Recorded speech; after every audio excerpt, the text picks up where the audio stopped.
안녕하십니까. 터놓고 말합시다의 아나운서 엄윤호입니다. 우리 사회에서 구령어와 개인화가 심해지면서 홀로 죽음을 맞는 고독사도 빠르게 증가하고 있습니다. 전북 우리 지역에서도 세 집 걸러 한 집은 1인 가구라고 하죠. 독거노인뿐만 아니라 청년과 중장년층에서도 고독사가 급증하고 있다고 합니다. 그렇지만 지자체 정책은 여전히 다인 가구에 초점이 맞춰져 있는 실정인데요.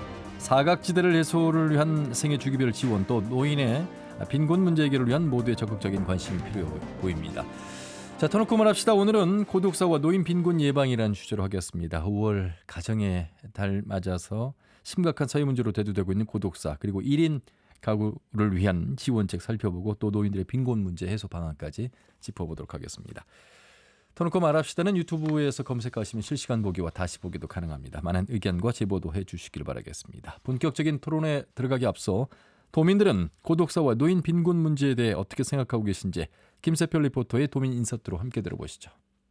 청년들 같은 경우에는 시구하기도 힘들고 결혼하기도 힘드니까 이혼을 자연스럽게 하시는 분들이 많더라고요. 그러다 보니까 고독사를 하시는 분들이 많아지는 게 아닐까. 요즘은 청년 고독사도 많이 보이는 것 같아서 씁쓸하고, 저희 세대가 88만 원 세대다 이런 말을 많이 하잖아요. 살기 팍팍하다 보니까 이런 일들도 있지 않나 싶고, 어르신분들께서는 노인복지센터 그런 곳이나 문화센터 같이 커뮤니티 할 수 있는 되게 많은데, 고립된 젊은 세대들한테는 그런 공간이 없는 것 같아서 코로나까지 겹치면서 청년층의 무기력함에 더 위험한 상황이 몰리고 있다고 생각되고요. 미래 희망을 주는 대책들이 더 필요한 것 같아요. 홀로 사시는 분들이랄지, 특히 시니어들은 체력도 약해지고 우울증까지 도와줄 수 있는 방법은 동에서 네트워크가 연결을 시키더라고요. 관리라고 하는데 고독사다, 그 시간을 못 잡는 거죠. 또 사각지대가 아니더라도 그걸 추스릴 수 있는 그런 촘촘한 조직망 이런 게 없으니까 열악한 환경에서 고통 속에서 혼자서 끙끙 앓고 있는 상황이 될 것 같아요. 캠페인 같은 것을 진행을 해서 필요한 거를 전달도 해줄 수 있고, 심리적으로나 정신적으로 피폐하거나 힘들어진 분들은 찾아가서 심리 치료 같은 경우도 해줄 수 있는 거잖아요. 노년층 분들이 편안한 삶을 살 수 있도록 우리 사회가 많은 신경을 써야 될 거고요. 저희에게 닥칠 문제일 텐데 지금 정부나 지자체가 문제의식을 가지고 해결책을 내놔야 할 것 같습니다. 네. 자, 도민들의 생각하는 고독사와 노인 빈곤 대책에 대한 목소리 들으셨습니다. 오늘 두 분과 함께 토론해 보도록 하겠습니다. 먼저 전북대학교 사회복지학과의 윤명숙 교수님 어서 오십시오. 네, 안녕하세요. 예, 전주 안골노인복지원의 박수진 관장님 어서 오십시오. 네, 반갑습니다. 예, 봄인데요, 교수님. 이 봄이 다 똑같이 느껴지는 건 아닌 것 같습니다. 혼자 사시는 분들 또 노인분들에게 봄은 아름다워 보이긴 합니다만 실제 현실은 또 그렇지 않은 속에서 우리가 오늘 다뤄야 될 이야기가 남의 일이 아니고 누구에게나 다 겪어야 될 우리 노인 문제 이야기가 되겠고 가족의 이야기가 되겠습니다. 보통 흔히 그냥 이렇게들 이야기하잖아요. 이렇게 농업사회에서 산업화 사회로 가면서 가정 형태도 핵가족에서 1인 가구로 바뀌었는데 그러면서 뭐가 달라졌을까? 그런데 생각보다 많은 달라진 점들이 있다는 것이 우리 지금의 가정의 달을 맞아서 해야 될 이야기 중에 하나가 바로 노인 관련된 이야기겠습니다. 교수님은 더 현장에서 경험을 하고 계시잖아요. 네네. 예. 실제로 여러분이 생각하시는 것 같이 사회가 변화했고 가족이 변화했다라는 건 수십 년 전부터 우리가 해오던 이야기가 맞습니다. 예. 그렇지만 이제 여기서 주목할 것은 코로나19 발병 이후에 사회적 거리두기를 강화하면서 우리 사회에 급속도로 증가하고 있었던 1인 가구와 사회적 고립 현상이 더 가속화된 거죠. 그래서 사실은 포스트 코로나에 우리가 주목해야 될 점은 우리들의 인간관계, 가족관계가 더욱더 단절이 심해지고 있다. 그렇죠. 그렇다면 이 관계 단절로 인한 이 고립을 어떻게 극복할 것인가. 그것이 이제 지금 이 시점에서 우리가 반드시 좀 짚어보고 가야 될 대표적인 사회적인 현상이라고 생각을 합니다. 예. 초등학교 저학년 학생들에게 가족을 쓰라고 하니까 당연히 할머니 할아버지는 안 들어가고요. 같이 살지도 않기 때문에 할머니 할아버지를 가족이라고 생각하는 학생들이 많지 그렇죠. 않았다는 어느 초등학교 선생님 이야기를 들으면서 야, 이게 현실이구나. 가족은 딱 엄마 아빠 나 내지는 네. 동생 뭐 이렇게만 네. 가족이라고 보는데 그런 맥락 속의 가족도 가족이지만 많이 달라진 가족 형태에서 사회가족이라는 표현을 교수님 쓰시잖아요. 어떤 겁니까? 이 사회가족이라는 용어가 처음에 나온 것이 예. 일본에서부터 나오기 시작을 했어요. 예를 들어서 우리가 이제 뭐 애경사를 할 때는 가족이 중심이 되잖아요. 결혼이라든가 예. 장례식이라든가.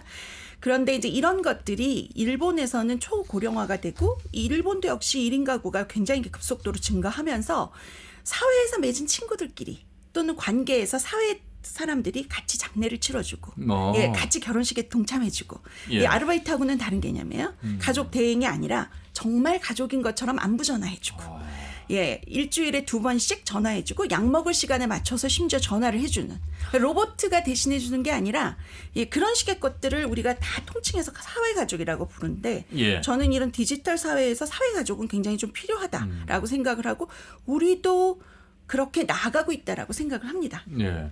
아, 정말 꼭 필요한 세상이 아닐까 싶고 전주 안골노인복지원의 박수진 관장님 나오셨는데 현재는 안골노인복지원에서 근무를 하시지만 이 노인 관련해서 우리가 복지관의 개념이 언제부터 들어섰고 노인에 대한 정책이라고 할까 이런 부분에 대해서 사전에 좀 말씀을 해주셨잖아요. 네네. 그 시기를 거슬러 올라가면 어떻게 시작이 된 걸까요? 노인 학대 뭐 이런 이야기들도 나왔고. 노인 학대의 문제 같은 경우는 사실 이제 2002년도부터 저희가 이제 민간 차원에서 그러니까 노인에 대한 관심을 갖기 시작한 거는 한 40년 전, 그러니까 종합사회복지관에서 노인복지관이라는 단종복지관으로 노인에 대한 문제를 집중적으로 예. 노인 생활 그 전반에 영역에 저희가 서비스를 한 지 한 40여 년 정도 된 것 같습니다. 그런데 이제 여러 가지 그 노인 문제를 다루면서 그 중에서도 그때 시기마다 치매 문제며 학대 문제며 이슈가 되는 시기들이 있거든요. 예, 그래서 예. 아까 말씀하셨던 그 노인 학대의 문제는 2002년도에 이제 언론에서의 역할이 컸던 것 같아요. 이 고독사 문제도 마찬가지로 언론에서의 역할이 굉장히 컸었는데요. 예. 학대 문제가 굉장히 그 충격적으로 보도가 되어지고 그래서 그 사회적으로도 이것이 또 다른 사회적인 위험이 될 수 있겠다 해서 이제 민간 차원에서 사회복지 공동모금회와 같이 노인보호 전문기관이 아니라 노인학대 예방센터라는 이름으로 상담센터를 전국에 11개 기관들을 저희가 만들었어요. 민간 차원에서의 진행이었죠. 예, 예. 그런데 그 진행을 하다 보니까 한계가 있는 거예요. 우리 사회는 고전적으로 굉장히 유교적이고요.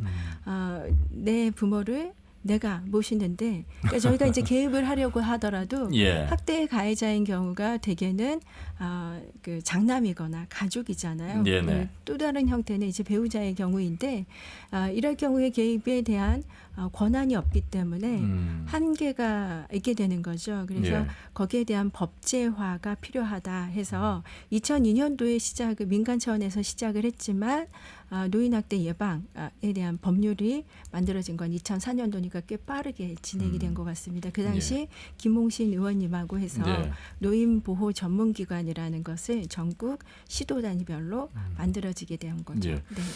사실 뭐 과거에 1960년대 평균 수명률을 보니까 52세 그때 노인을 생각할 수도 없었고요.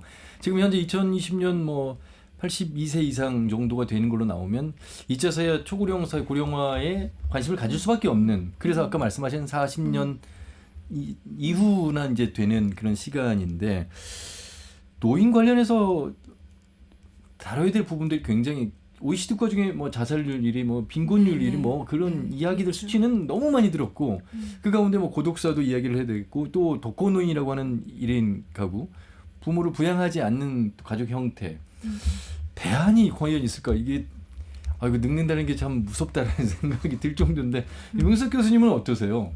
저는 대안이 있다고 생각을 해요. 예. 한국이 굉장히 좋은 점 중에 하나가 이 인터넷 그 디지털 사회예요. 네네. 저는 이미 우리나라는 디지털 사회라고 보는데 그렇죠. 최근에 들어보셨죠? 어떤 팬카페, 예. 가수의 팬카페나 이런데 평균적인 연령이 60세 이상인 거예요. 그래서 뭐 수만 명이 들어와 있는 카페에 메인이 평균 연령을 내보니까 60.1세라고 그래요. 예. 그런 것처럼 사실은 사이버 커뮤니티가 굉장히 중요한 역할을 할 것이다. 예를 들어서 직접적으로 만나는 가족보다 어떤 면에서 온라인상으로 만나는 온라인 그 친구들이 나의 또 다른 의미의 중요한 지지체계가 된다라는 얘기 저는 굉장히 감동적으로 들었어요. 그리고 실제적이기도 하고요. 예. 굉장히 가깝게 느끼는 친밀성은 오히려 오프라인, 그러니까 일상적으로 만나는 사람들보다 훨씬 가깝다고 그래요. 그래서 예. 많은 연구가 지금 진행되고 있긴 하지만 우리 사회에서 고민해볼 부분 중에 중요한 대안이라고 저는 생각을 해요. 예. 죄송합니다만 아직은 제가 젊다고 생각해서 그런지 오프라인이 좀 더 친근한데 온라인이 그런 긍정적 순기능을 이분들 세대에 하고 있다는 말씀 드리면서 굉장히 감동입니다. 사실 굉장한 취미 공동체라는 어떤 이론으로서의 소속감 이런 것들 많이 느낄 것 같아요. 굉장히 많이 느끼시고 예. 심지어 이제 어떤 조금 좀 나이가 그래도 젊으신 분 중에 기계를 잘 다루시는 분들이 그렇죠. 스마트폰이 있잖아요. 계시죠, 그런 밴드를 한 다음에 밴드를 다 가입시켜서 예. 약 먹는 시간을 다 개인별로 맞춤을 한 다음에 울리게 해주는 거예요. 예. 그리고 밴드에서 약 먹었으면 완 해가지고 올리라고 해요. 예. 별거 아닌 것 같지만 하루에 3번 그렇게 올리면서 누군가 나를 지켜봐주고 케어해주고 있구나, 돌봐주고 예. 있구나.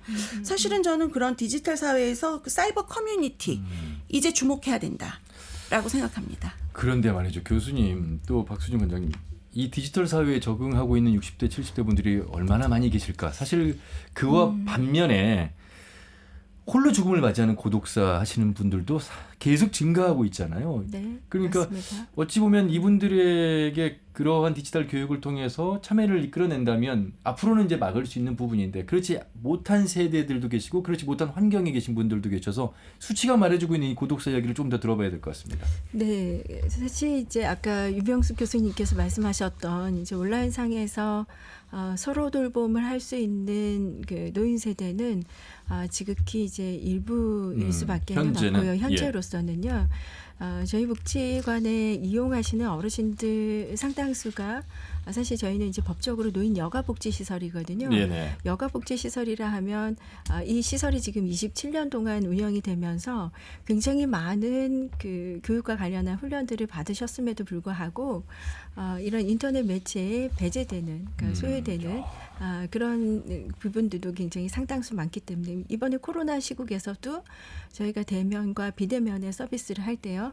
비대면의 서비스가 온라인으로 제공이 되면 거기에서 배제되는 사람들도 훨씬 더 많았거든요. 그래서 이런 부분을 고려한다면 사실 그 온라인으로 서로 돌봄을 통한 고독사의 문제를 예방하는 문제는 굉장히 보완적, 아니 미온적일 수밖에는 없을 것이다. 현재로서는요. 그래서 저희가 이제 그 복지 현장에서 그 여러 가지 고독사 문제에 대해서 관심을 갖기 시작한 데가 한 2000년도 중후반 정도일 거예요. 그 2014년도부터 그러니까 고독사 문제가 사회적으로 이슈화되고 아까도 이런 모든 노인 문제에 대해서 사회적인 새로운 위험이다라고 제기해줬던 것에 가장 큰 역할을 해주신 건 사실 언론이거든요. 백골이 된 상태에서 발견이 된 노인, 뭐 이렇게 충격적인 그 보도가 연이어 이어지면서 새롭게 그분들 고독사 문제에 대해서 관심을 갖기 시작했고 그에 따라서 복지 정책이나 제도들이 수반되기 시작했고요. 그렇게 되면 저희 현장은 굉장히 분주해지거든요. 왜냐하면 실태 조사를 해라, 예방책을 대안을 만들어내라, 또 서비스를 만들어내서 실행을 해라. 혼란스러울 수밖에 없습니다. 그동안 해왔던 일이 아니고 또 새로운 대상을 찾아야 되고 사실 고독사의 문제의 대상을 찾는다는 일조차도 어려운 일이니까요. 그래서 이제 그 당시에는 2014년도에 보건복지부에서 독거노인 친구 만들기 사업이라고 시범 사업을 시작했어요. 이 시범 사업은 그 본래 한 3년 정도 운영을 하는데 6년을 진행을 했다는 건 고독사 문제가 그만큼 간단하지 않다, 효과성을 측정하는 것도 쉽지 않다라는 것을 대변할 수 있을 텐데요. 이것은 그 완전히 사회적으로 단절된 노인, 은둔형의 노인을 찾아내고 그다음에 활동이 제한이 되어서 자살 위험군이 있는 노인을 찾아내는 것이고요. 또 하나는 우울증, 이게 이제 증상이 아니라 병증으로 가지고 계시는 우울증의 노인을 찾아내서 고독사를 예방하고 사회적 관계망을 회복하고 자살 위험군을 줄여가자. 이런 측면에서 대응하고 있는 것이 바로 그 고독사 문제 현장에서 대응하고 있었던 그러니까 저는 일이었습니다. 지금 노인들의 고독사 문제 굉장히 중요하고 필요해요. 근데 이제 우리가 현장에서 또 주목하는 연구자로서 주목하는 부분은 우리나라의 현상은 중장년층의 고독사가 급증하고 있어요. 특히 아주 최근에 나온 따끈따끈한 그 데이터를 보면 코로나 이후에 청년층의 고독사가 급증했어요. 그러니까 이 청년층과 중장년층의 급증하는 고독사 문제에 대해서 주목해야 되는 것 중에 하나가 이게 이제는 노인층만의 문제가 아니라 그렇죠. 이 세대, 전 세대에 걸쳐 있는 사회적 고립의 반영이다. 네. 그래서 우리가 이 세대 간의 이 사회적 고립은 결국 세대 간 단절을 가져올 수밖에 없고 또 세대 내에서도 단절을 가져올 수밖에 없거든요. 우리가 고독사라 그럴 때는 단순하게 혼자 죽음으로써 발견되는 사람이 아니라 예. 죽기 5년 이내에 아무런 타인과의 접촉이 거의 없고 이웃과의 교류가 거의 없고 가족과 단절된 사람들을 통칭하는 개념이거든요. 고독사라는 것 자체가. 즉 이 사람들을 이분들을 지칭하는 중요한 개념은 외로움이에요. 고독한 거, 단절된 거. 그러니까 어떤 식의 관계가 형성되지 않은 분들이에요. 우리나라에는 지금 현재 작년 기준으로 2021년 기준으로 280만 명의 사회적 고립된 인구가 존재한다고 나오고 있어요. 예. 전 인구의 한 13%에 해당하는 건데 이 부분은 아까 우리 관장님께서 말씀하신 것처럼 발견하기가 쉽지가 않아요. 그렇죠. 어떻게 발견해요? 그러니까요. 그렇지만 이 사람들을 끌어낼 수 있는 방안을 우리가 강구할 때가 됐다는 거죠. 그래서 굉장히 중요한 고독사 문제는 단순하게 어떤 세대 간에 집중하지 말고 전체 국민의 삶에서 봐줘야 된다라는. 그래서 저는 최근에 발생하고 있는 세대 간 갈등도 이런 고독한 한국인의 또 다른 패턴이다라고 생각을 합니다. 예.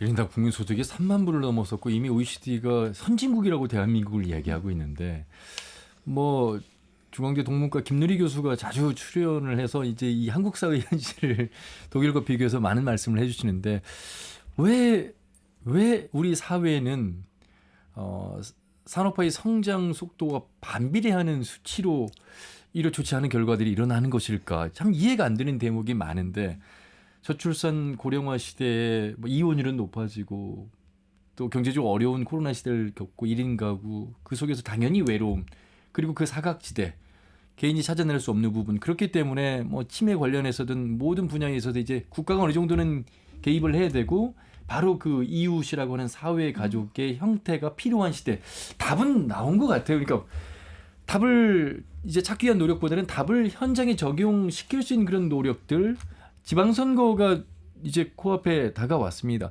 그런데 토론회를 진행해 보면 이런 문제에 대해서 공통질문이나 서로 주도권 토론에서 질문하지 않거든요.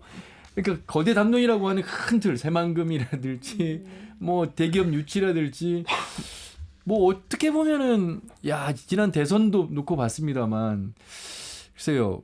왜 이런 이야기들을 유권자는 관심 있게 받아들이지 않는 것일까? 아니면 그 정치인들이 내지는 언론이 이런 부분들을 수렴을 잘 안 하는 것일까? 저도 지금 5월에 가정의 달을 맞아서 주제를 다루긴 합니다만 두 분 1년에 한두 번 정도 모시는데 이게 아까 시작 전부터 교수님 그 말씀하셨잖아요. 지속적으로 좀 더 해야 됩니다. 고령화 문제도 그렇고 사실 그렇거든요. 가장 중요한 부분이고요. 참 다각적으로 같이 좀 고민을 해야 되는 대목인 것 같습니다. 근데 정치인들 토론을 보면서 느꼈던 것 중에 하나가 예. 사실은 우리 지역은 대표적인 인구 소멸 지역 아닙니까? 맞습니다. 예. 그러면은 이제 인구를 어떻게 끌고 갈 것인가. 그리고 지금 현재 전북 인구들이 나타내고 있는 특성에 준거해서 정말 갈 곳 잃은 우리 청년층한테 어떤 희망을 줄 것인가. 예. 그다음에 이런 중장년층이나 노년층을 위해서 우리 지역같이 이렇게 사실은 거리가 굉장히 떨어져 있는 고립된 지역이 많아요. 섬을 포함해서. 그러면 이런 어떤 서비스를 줘서 이분들의 삶의 질을 향상시킬 것인가가 단순하게 지원금 얼마를 더 주겠다. 내가 얼마를 하겠다라는 거 이상의 것인데 그런 걸 볼 수 없어서 좀 안타깝긴 하더라고요. 예. 자, 정말 뭐 다양한 형태로 이야기들을 많이 해볼 수 있는 이 주제인 것 같습니다. 그럼에도 불구하고 전북의 현황 속에서 좀 이야기를 해보도록 하겠습니다. 혼자 사는 노인의 가구 수가 최근 5년간 30% 늘어났고 무연고 노인 고독사도 2배 이상 급증한 것으로 나왔고 노인 복지관을 비롯한 노인 그래서 시설들이 많은 지원을 하고 있잖아요. 네, 그렇죠. 현실에서 네. 느끼는 말씀 좀 들어보겠습니다. 사실 저희가 있는 현장은 이제 노인 여가 복지 시설이라서 이제 보편적인 서비스를 주로 많이 하고 있어요. 네네. 근데 이제 아까 이제 말씀하셨던 그 노인의 문제는 고독사나 빈곤 문제뿐만 아니라 노인 문제 전반 그렇죠. 자체가 사실 더 이상 개인의 문제가 아니라 국가, 사회가 책임져야 할 문제이다라고 보고 있고 예. 그러한 차원에서 사실 그 많은 그 사회보장 제도들이 보완되고 또 새로이 신설돼서 나오고 있지만 여전히 미온적인 것은 사실이고요. 그래서 이제 그런 것들을 어디에다 책임을 지느냐, 지자체나 혹은 모든 지금 노인복지 사업이 지방자치 이양 사업으로 되어 그렇습니다. 있어서 예, 네. 사실 그 주차도 빈익빈 부익부인 거예요. 지자체의 참. 재정 자립도가 높은 곳은 예. 좀 더 그 질 높은 서비스, 좀 더 나은 서비스를 받고 있고 그건 사회복지 종사자의 경우도 마찬가지이고요.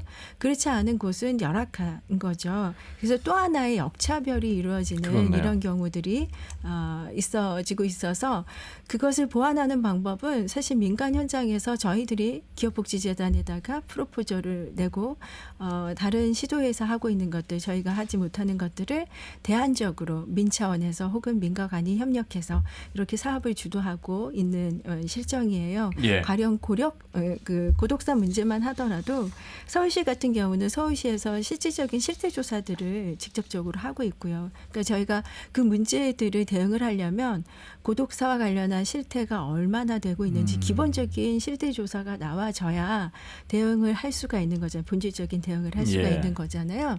근데 서울시는 고독사 없는 서울 이렇게 정책을 마련을 하고 그에 따른 기본적인 그 사례집이나 또 지원 대책을 마련을 하고 기본 매뉴얼 집도 만들었어요. 그래서 저희 같은 현장에 그 매뉴얼을 교육하고 안내할 수 있도록 하죠. 근데 제가 앞서도 말씀드렸지만 고독사 문제는 그 이전에 저희가 수행해왔던 사업과는 완전히 차원이 다른 문제예요. 예. 기존에 있는 사업들을 만들고 참여할 사람을 모집하는 과정이라면 이거는 발굴해가는 과정이거든요.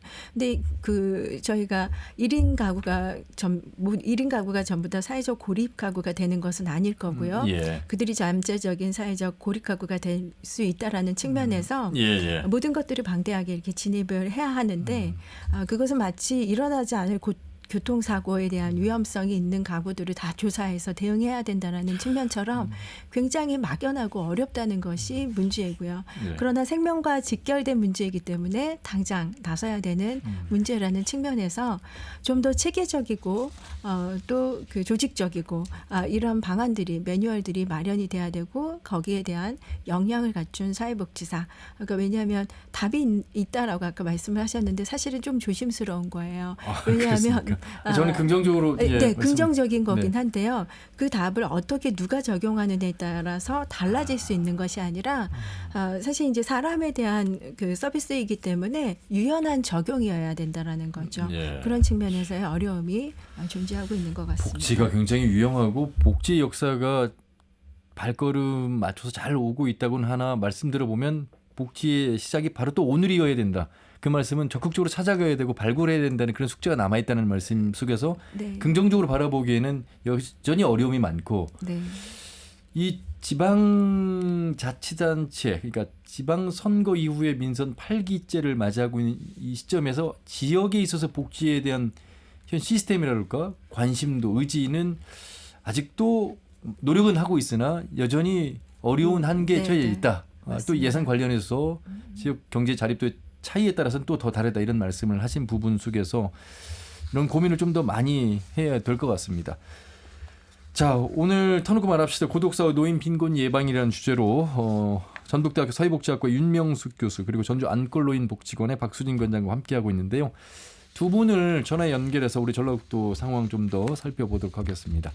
그래도 방송 시작하고 나서 교수님과 우리 관장님의 말씀드리면서 좀 편하면서도 좀 슬픈 현실 속에서 뭐 대안도 좀 찾아보기도 하고 관심을 갖게 되는 그런 문을 잘 열어주신 것 같아서 다음 두 분 이야기 통해서 좀 더 대안 함께 모색해 보도록 하겠습니다. 전북 노인보호 전문기관이 있죠. 정미순 관장님 연결해서 말씀 듣겠습니다. 관장님 수고 많으십니다. 네. 안녕하세요. 예, 많이 바쁘시죠? 예. 코로나 시대에서 우리 노인분들 굉장히 힘든 시기를 누구보다 겪으셨습니다. 우선 이 전북의 노인보호 전문기관 어떤 곳인지 소개 간단하게 해주시죠. 네, 알겠습니다. 네. 전라북도 노인보호 전문기관은요, 우리가 이제 다 아시다시피 급속한 인구 고령화나 핵가족화 등 여러 가지 문제로 인하여 노인학대 사례가 계속 늘어나고 있거든요.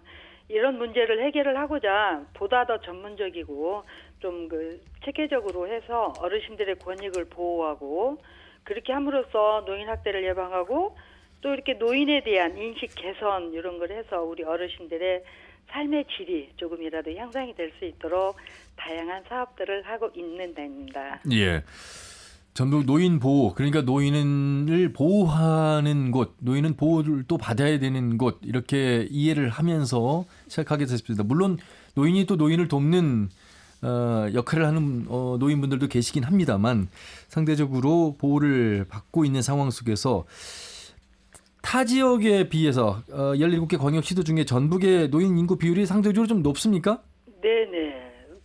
저희들이 지금 전라북도 노인 인구 비율이 20%가 넘은 일은 2020년도 하반기부터 20%가 넘어진 상태잖아요. 예. 예, 이런 상황인데 지금 이제 전라북도가 노인 인구 비율은 높지만 그렇다고 노인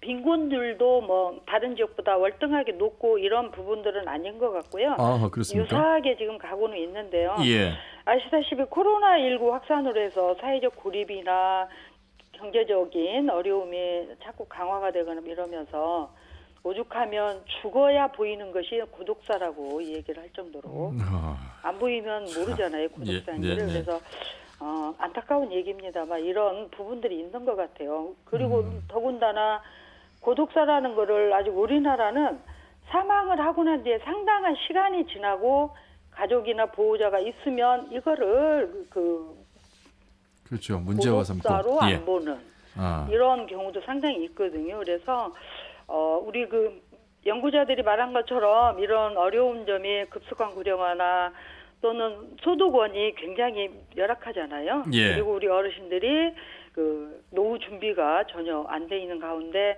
공적 연금이 굉장히 미흡한데도 불구하고 공적 연금에 의존을 하고 있는 이런 경우들도 상당히 많아서 예. 안타깝습니다. 네. 보통 지금 우리가 노인이라고 하면 뭐 법적인 연령대가 정해진 건 아니겠습니까? 65세 이상 연금 수령 정도로 생각을 하고 있잖아요. 그렇죠? 네. 예. 그러면 지금 우리가 말하고 있는 이 노인 고독사라든지 노인의 빈곤율 이런 것들은 지금 7, 80대 이상 어떤 고령에 해당되신 분들을 말씀하시는 건가요? 네. 일단은 이제 아시다시피 우리가 이제 어르신들에 대한 이 빈곤율이 이어지는 이런 부분도 여러 가지 있는데요. 예. 어쨌거나 70대 이상이 되면서는 어떤 복합적인 여러 가지 요인으로 만성 질환이나 이런 건강 문제 그러다 보니까 우울이나 고독과 같은 거 이런 거하고 같이 연계가 되면서 예. 어려움을 겪게 되는 것 같아요. 거기에다가 경제적인 어려움 이런 것까지 한꺼번에 같이 동반이 되다 보니까 생계 유지를 하기 위해서 굉장히 어려운 상황에 거기에 놓여진 있다 보니까 건강을 유지하기 위한 어떤 행동이나 회복이나 이런 것들이 어려워지게 되다 보니까 고령이 되면서 또는 상실감, 배우자가 돌아가시거나 일자리 잃고 이런 상실감 때문에 더군다나 이제 절망감까지 가는 그렇죠. 이런 부분들인 것 같아요. 예.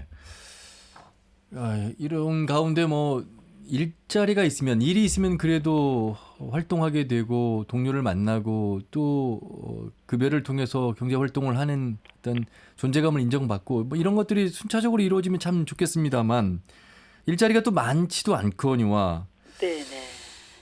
그래서 어떻게 이 사안을 또 바라봐야 되는 것인지 아울러서 뭐 노인 학대 이야기를 하면서도 자기 방임하시는 분들도 많이 계시다고 하셔서 참 두루두루 좀 문제입니다. 이게 좀 걱정이고요. 그렇습니다.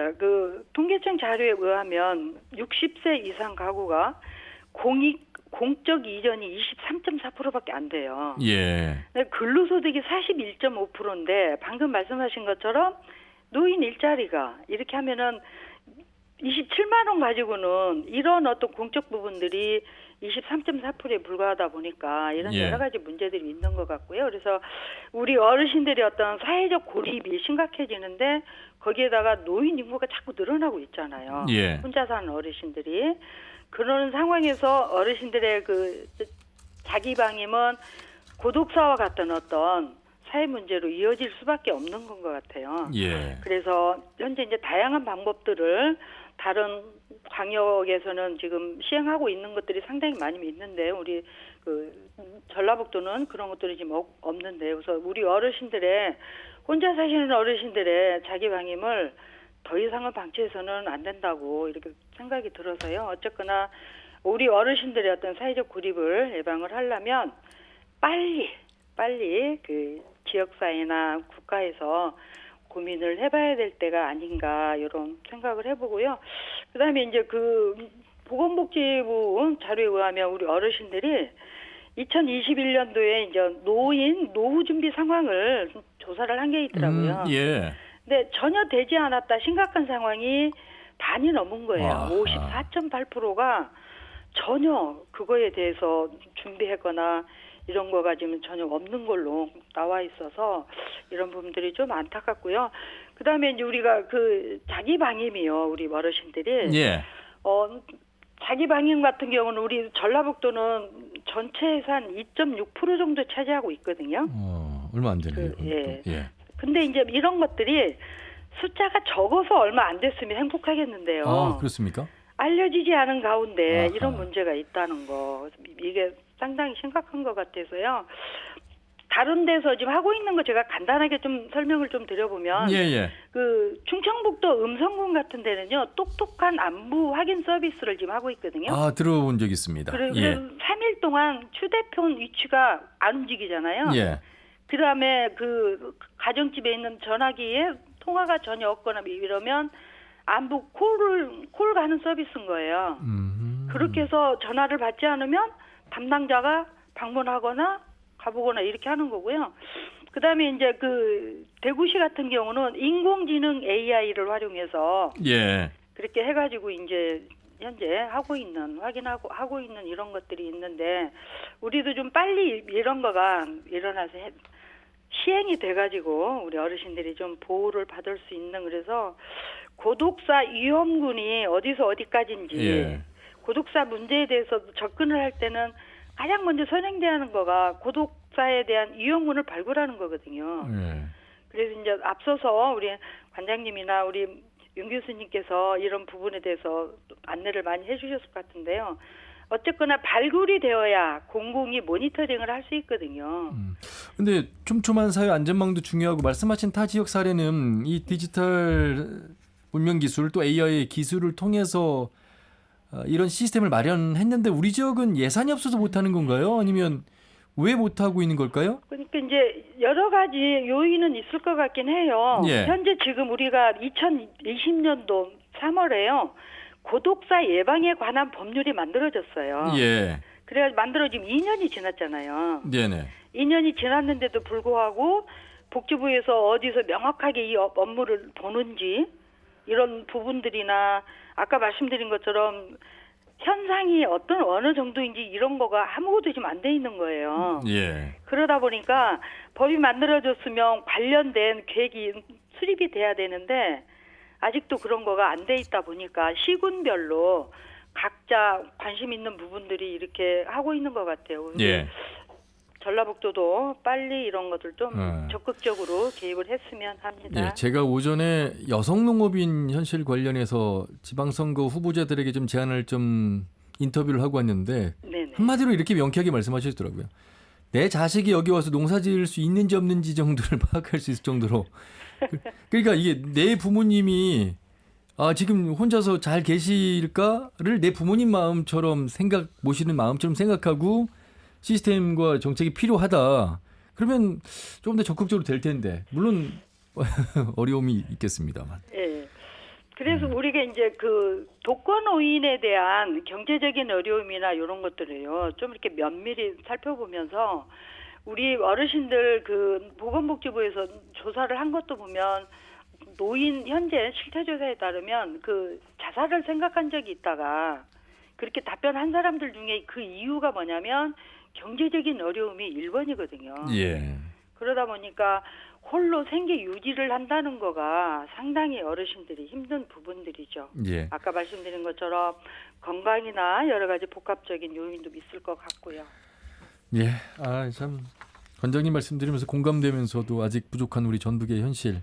물론 행정에서 열심히 하고 있습니다만 그 뒤에 바로 전라북도를 연결해서 또 말씀 들어봐야 될 것 같습니다. 관장님 말씀 잘 들었습니다. 고맙습니다. 네. 한 말씀 더 드려도 예, 될까요? 네, 그러시죠. 노인 학대는 개인의 문제가 아닙니다. 예. 사회 문제라는 거 인식 확산이 굉장히 중요하고요.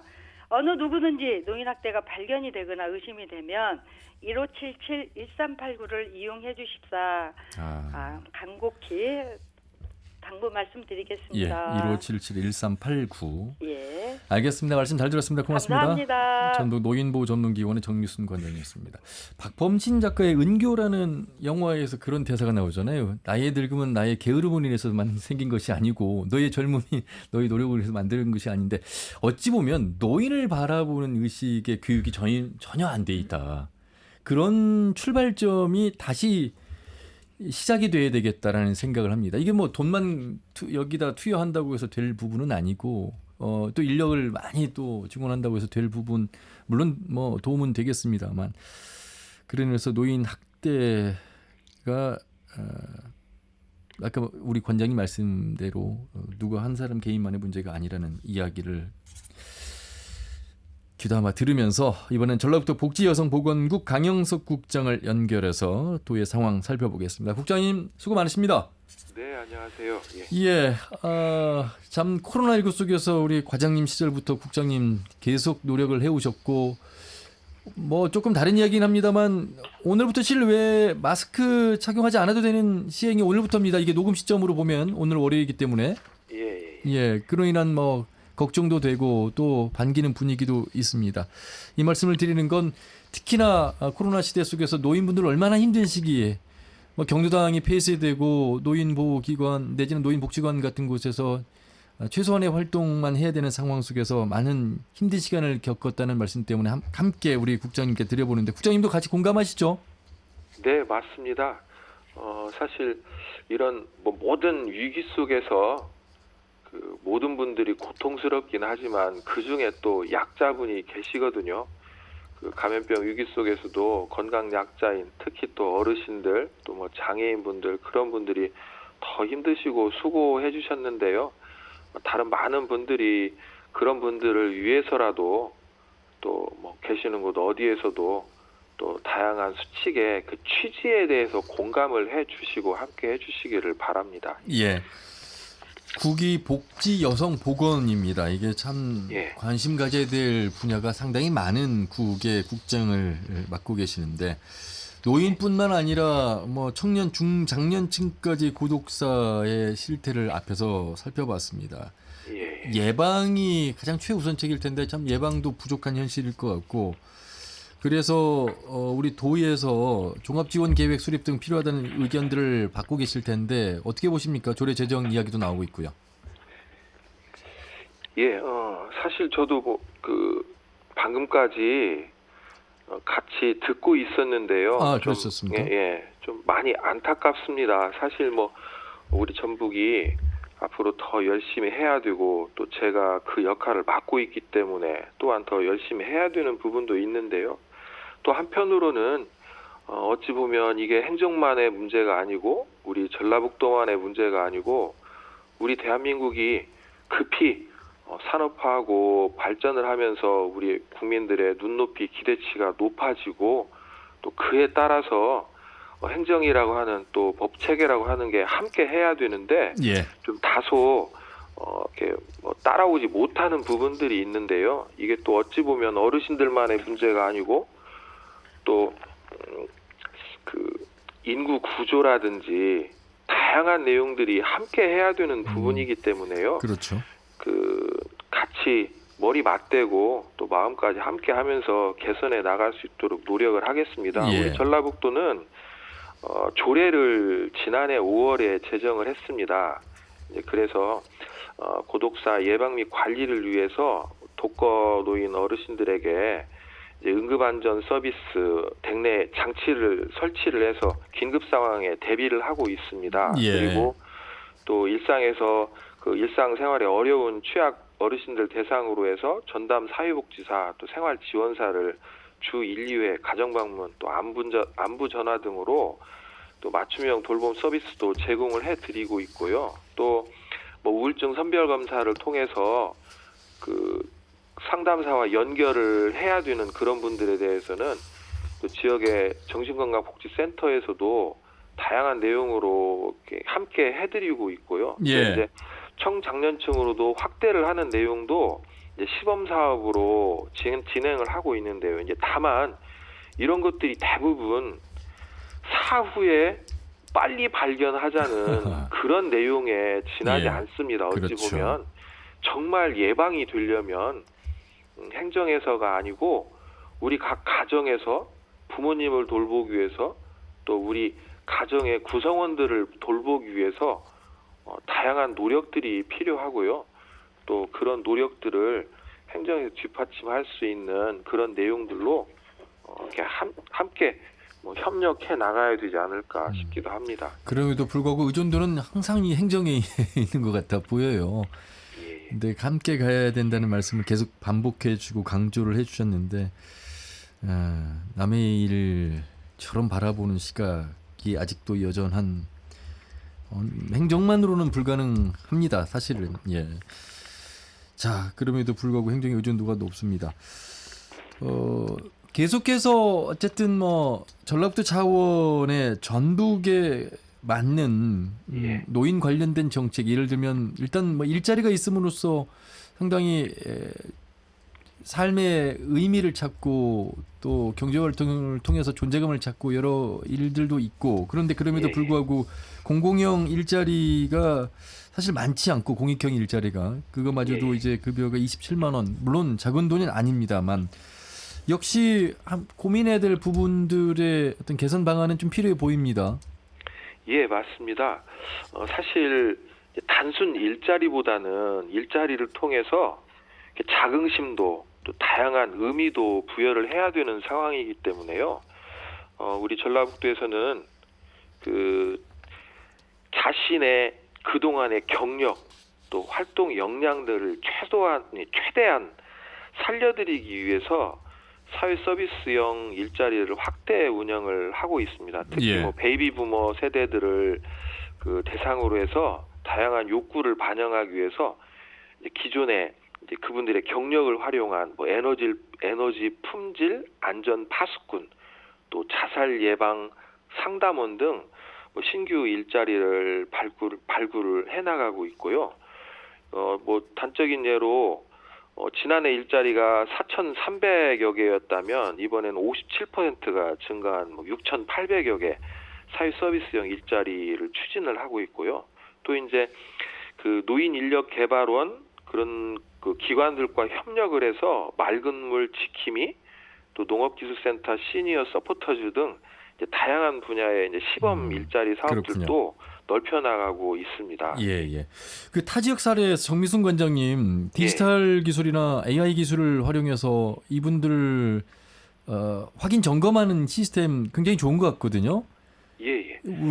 우리가 지금 못 하고 있는 건지 아니면 준비를 하고 있는 건지도 궁금하고요. 예, 아까 이제 정미순 관장님 말씀해주신 그런 게 그때 말씀하실 때도 뭐 어느 시도라고 이야기를 않고 기초 지자체를 이야기를 하셨습니다. 사실 이런 내용이 그 지역이 앞선다 그렇게 표현하시는 것보다는 그 지역이 국가에서 이제 시범 사업으로 먼저 그 진행을 하는 내용이고요. 예를 들면 우리 전라북도에서도 청년 또 중장년층의 고독사를 예방하기 위해서 일정 시간 동안 스마트폰을 사용을 하지 않으면 그분의 대상으로 이렇게 미리 등록이 된 보호자들에게 GPS 위치 추적된 내용들이 문자로 발송이 됩니다. 그래서 긴급 상황에 대처를 하는 스마트 안심 서비스가 이제 작년부터 전주, 군산 일부 지역에서 시범으로 운영이 되고 있거든요. 이렇듯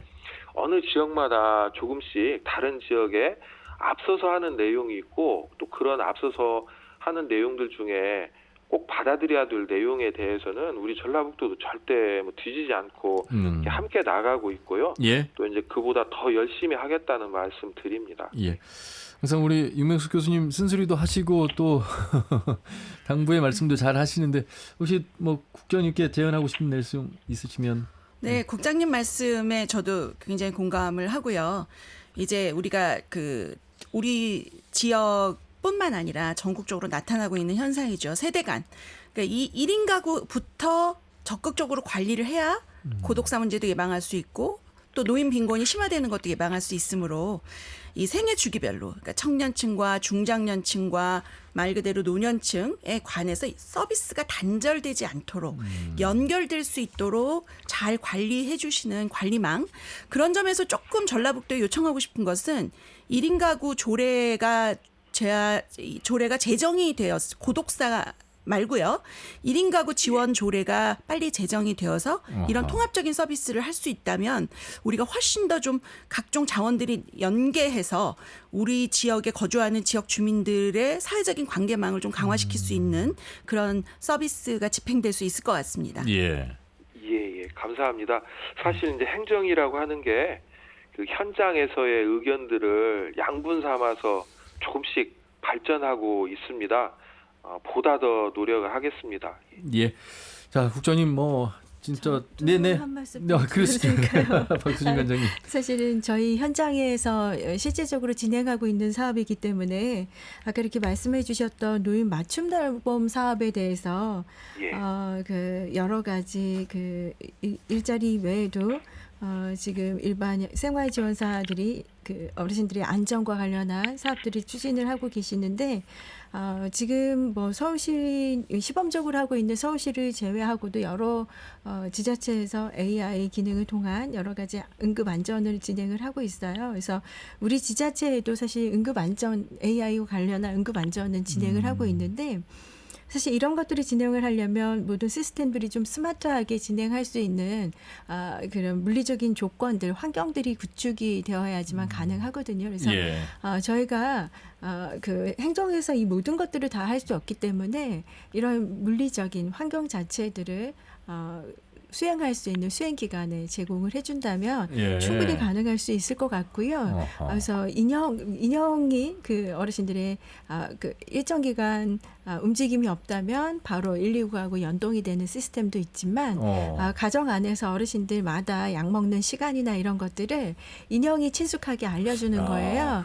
어르신 지금은 당뇨약을 먹을 시간이에요. 그래서 진이 이렇게 연동이 되어서 하는 시스템도 있고요. 예. 그런데 그렇게 되려면 집안 안에서 와이파이 환경이나 이런 것들이 구축이 돼야 되는데 이것은 이제 예산상의 문제가 따르는 거잖아요. 그래서 각 복지기관이나 어르신들, 독거 어르신 가정에 스마트한 환경을 먼저 구축을 하고 이런 서비스들이 좀 제도화될 수 있도록 좀 안착을 해주시면 좋겠다는 생각이고요.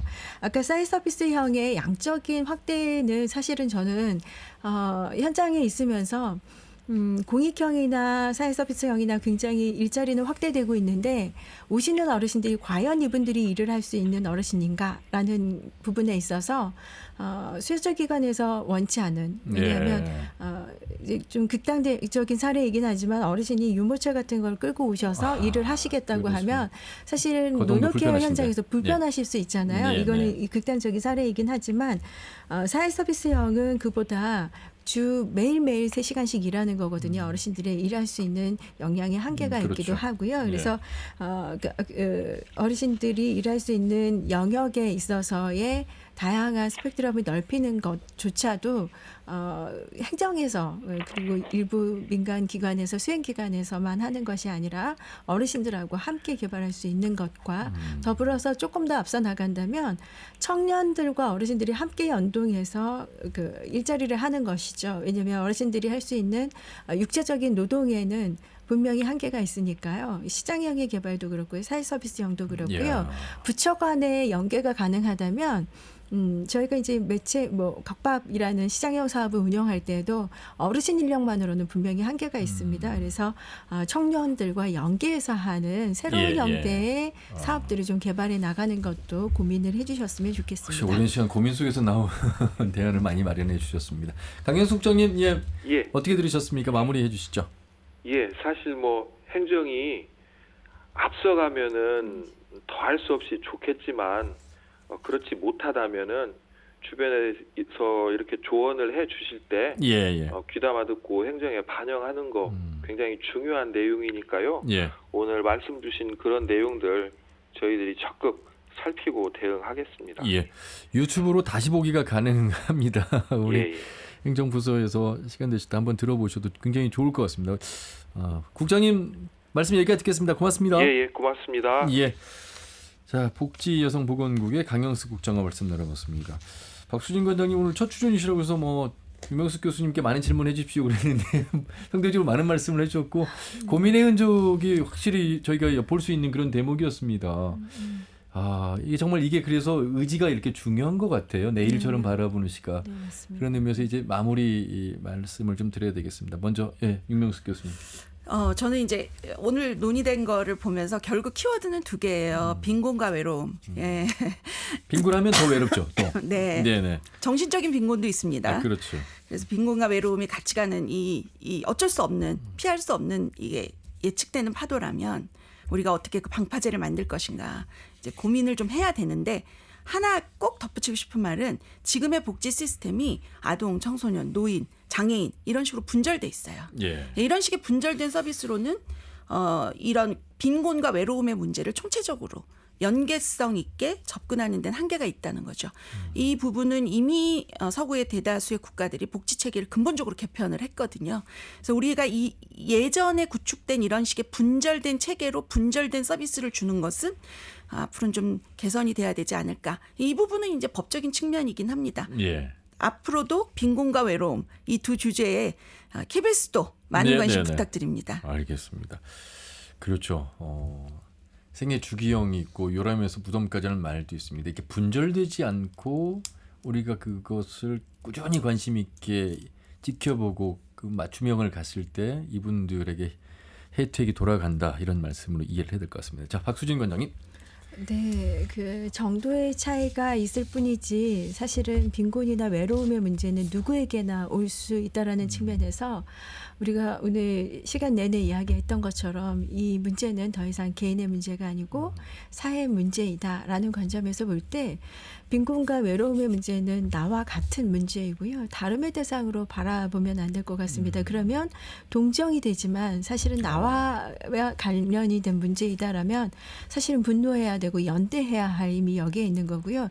그래서 국가 사회의 힘이 필요한 거고 국가 사회의 책임이 있다라고 생각합니다. 그래서 이 문제를 바라볼 때 우리 시민사회 전체가 나와는 다른 대상이 아니라 나와 같다라는 그 인식의 관점의 시작에서부터 좀 시작이 되었으면 좋겠고요. 그 이유가 바로 우리 모두가 행복한 세상을 만들어가는 것이고 고독사로부터 고독사는 누구에게나 일어날 수 있는 외로움의 문제도 마찬가지고 지금 우리 사회 현상이 그러니까요.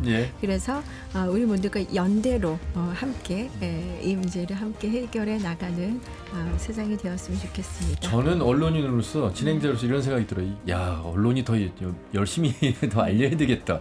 같이 고민해야 되겠다. 그렇죠. 이 두 분의 좋은 말씀을 자주 듣게 된다면 같이 공감대가 형성되지 않겠습니까? 그러면 의식의 전환이 이루어지는 것이고요. 네, 제가 어르신들에게 노인하면은 어떤 노인으로 살고 싶어요라는 얘기를 여쭤봤어요. 그랬더니 어르신들이 돈 걱정은 안 하고 살았으면 좋겠어. 그런데 또 한 분은 그래도 내가 조금 품위 있게 늙었으면 좋겠어. 품위 있게 살았으면 좋겠어. 이게 바로 빵과 장미라는 거잖아요. 그렇네요. 생존권을 보장받고 내가 인권으로서 자유권, 사회권을 갖겠다라는 의미인데요. 이 빈곤의 문제가 바로 그 안에 모두 포함이 되는 것 같습니다. 그래서 이것이 개인의 문제가 아니고요. 국가 사회가 적어도 이 사회에 태어났으면 배고프지 않아야 되고 최소한의 의료를 받아야 되고 또 청결하게 지낼 수 있는 권리를 예. 주셔야 되고 참여할 수 있는 권리를 주셔야 되고 이런 것들이 바로 그 빵과 그 장미 안에 다 포함이 되어 있다라는 생각이 듭니다. 마무리에 여러분들 모두가 공감할 수 있는 나도 돈 걱정 없이 품위 있게 늙고 싶어 이런 생각 가질 것 같습니다. 희망을 가지시죠. 다 같이 노력하겠습니다. 두 분 말씀 잘 들었습니다. 고맙습니다. 감사합니다. 네, 고맙습니다. 네, 전북대학교 사회복지학과의 윤명숙 교수 그리고 전주 안골노인복지원의 박수진 관장과 함께했습니다. 다음 주 일요일 오후 5시 5분에 인사드리죠. 함윤이었습니다. 고맙습니다.